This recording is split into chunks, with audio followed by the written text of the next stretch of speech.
या तो मैं राजनीति करूंगा या तो छोड़ दूंगा। मैं महानगरी आया हूं, उज्जैन की नगरी, मैं विचार करने ही आया हूं। ईमानदारी से पूर्णिया की सेवा करता हूं,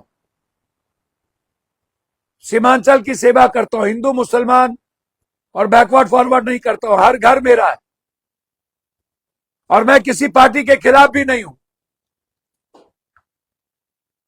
और ना मैं किसी पार्टी को गाली देने आया हूं, और ना देश के प्रधानमंत्री और अमित शाह जी के बारे में मेरी कोई आलोचना है। मेरी व्यवस्था के खिलाफ लड़ाई है। सिस्टम हाईजैक किया गया है। ईस्ट इंडिया कंपनी के तहत तरफ 2 आदमी को भारत भेज दिया, हमारी अर्थव्यवस्था खत्म कर दी, हमारी सारी संस्थाएं को चूर कर दिया गया और हमारे संघर्ष को रौंद दिया गया। 400 बटालियन, 700 में 400 बटालियन ममता दीदी के खिलाफ बंगाल में, मात्र 300 देश की सुरक्षा में। यह लड़ाई, मेरी लड़ाई किसी व्यक्ति विशेष के लिए नहीं है और न मैं आलोचना करना बैठा हूं, लेकिन यह समझना होगा। मैं विपक्ष से आग्रह करूंगा, राहुल गांधी जी से हाथ जोड़कर हमें लड़ाई लड़नी होगी। आपसे उम्मीद है, प्रियंका जी से भी उम्मीद है, हम सबको मिलकर लड़ना होगा और आग्रह करेंगे प्रधानमंत्री का सपना पहले बंद करिए। सब लोग अभी इस देश को बचाने, अखंड भारत को बचाने, नफरत खत्म कर मोहब्बत को जिंदा रखने के लिए लड़ना होगा। हमें लोकतांत्रिक मूल्यों की रक्षा के लिए लड़ना होगा। हमें संविधान के विचारों को मजबूत करने के लिए लड़ना होगा। हमें भूलना पड़ेगा सब लोग पीएम, और छोटी छोटी पार्टियों से आग्रह करेंगे, जो पार्टी है आप रेस्पेक्टेबल है, आपके कारण स्टेट मजबूत है, आप लड़ते हैं, लेकिन आप नफरत के खिलाफ लड़िए, कांग्रेस के खिलाफ नहीं। सारे लोग कांग्रेस के खिलाफ लड़ते। यह क्या मतलब है भाई? कांग्रेस को भी साथ लीजिए। राहुल गांधी और सोनिया गांधी, प्रियंका गांधी तो किसी चीज पर अड़े हुए नहीं है। एसआईआर की लड़ाई राहुल गांधी लड़े, ममता दीदी सपोर्ट नहीं की। संविधान की लड़ाई लड़े, ममता दीदी सपोर्ट नहीं की। कभी भी राहुल गांधी हमेशा ममता दीदी का रेस्पेक्ट किया, पैर छुए, लेकिन ममता दीदी ने कभी राहुल गांधी को रेस्पेक्ट नहीं किया, बच्चे की तरह। यह क्या बात थी? और लोग भी, और पार्टी के नेता भी राहुल गांधी को एक हमसफर पूछते हैं। आप बुझिए, राहुल गांधी एक कांग्रेस पार्टी का नेता है, यह समझना होगा। और कांग्रेस को भी करो मरो के साथ लड़ाई लड़नी होगी और मजबूत लोगों को सामने ला करके उससे बात करनी होगी।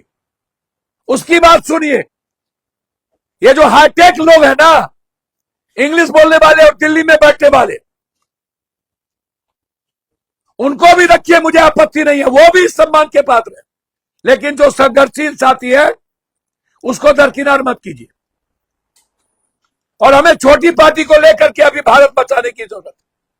और अभी से ही पंजाब, अभी से ही उत्तर प्रदेश, गुजरात में एक होकर लड़ना होगा। और अभी 6 महीने के अंदर हमें निर्णय लेकर लड़ना होगा। विपक्ष को यह समझना पड़ेगा, अपने अहंकार से निकलकर इस भारत की मानवता को, और हमें ममता दीदी की संघर्ष में सपोर्ट करने की जरूरत है और उत्तर प्रदेश को बचाने की जरूरत है। यह लड़ाई अभी से लड़नी होगी।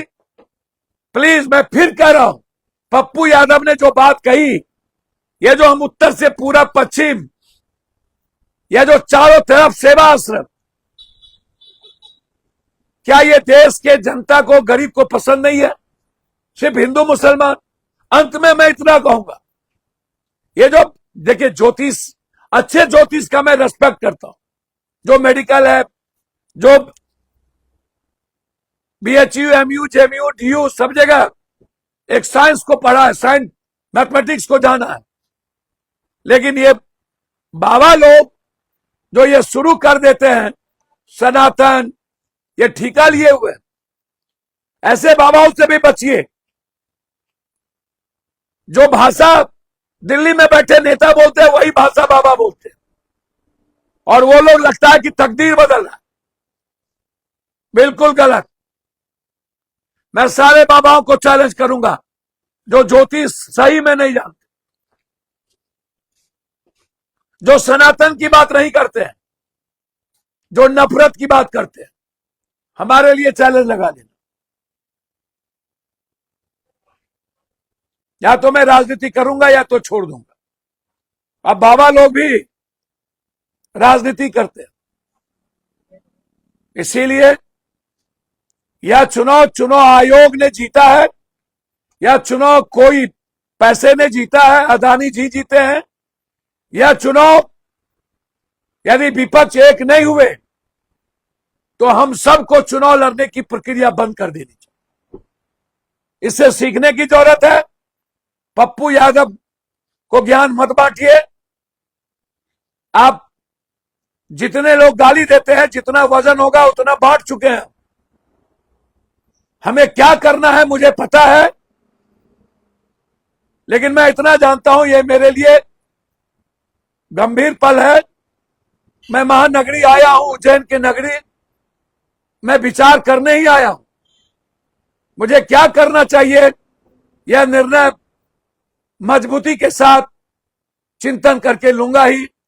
आपके कुछ हाथी चले बाजार, कुत्ता भूखे हजार, ऊंट बैठियो जाए तो गधा से ऊंचे होता है। आपके तरह चोर नहीं ना है, आपके तरह लूटते नहीं ना है, आपके तरह घर नहीं ना भरते हैं। मेरी पूरी जिंदगी कोरा कागज और सादा है।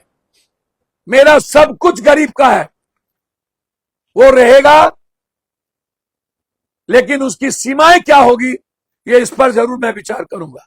फिर आग्रह करूंगा विपक्ष से एक होने की, डरने की जरूरत नहीं है। दीदी से संघर्ष सीखने की जरूरत है। राहुल गांधी, सोनिया और ममता दीदी, ये लोग मिलकर इस भारत में बड़ी लड़ाई को शुरुआत करिए। हमारे जैसा वर्कर मरने और जीने को तैयार है। बहुत बहुत धन्यवाद। नमस्कार, नमो बुद्धाय, जय भीम।